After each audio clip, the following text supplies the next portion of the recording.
Story of Madam C.J. Walker. In the deep southern lands of Louisiana, on December 23, 1867, a baby girl named Sarah Breedlove was born. She was the daughter of Owen and Minerva Breedlove, two hard-working former slaves who worked as sharecroppers on a cotton plantation.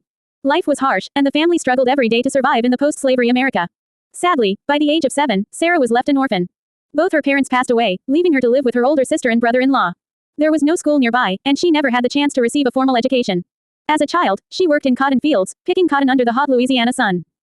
But inside that little girl burned a fire, a dream that life could be more than just survival. When Sarah grew older, she married Moses McWilliams at the young age of 14. The marriage was her attempt to escape the cruelty of her brother-in-law's home.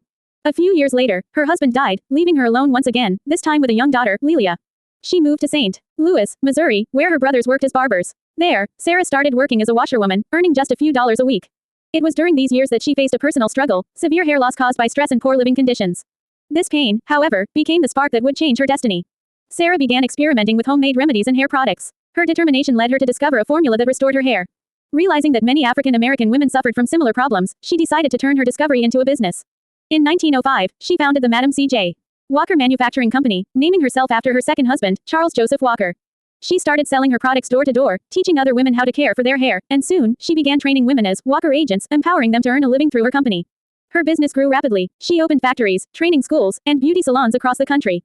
Madam C.J. Walker became the first self-made female millionaire in American history. But wealth was not her only goal. She believed in lifting others up. She donated large sums of money to churches, orphanages, and civil rights organizations like the NAACP.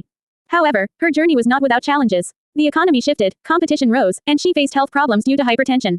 But she never stopped dreaming or working for others. In 1919, at the age of 51, Madam C.J.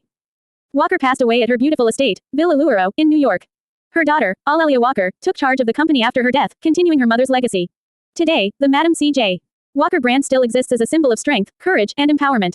Her products inspired a revolution in black hair care, and her story continues to inspire millions worldwide. Madam C.J. Walker rests in peace at Woodlawn Cemetery in the Bronx, New York, but her echo still lives on. She was not just a businesswoman, she was a symbol of what determination,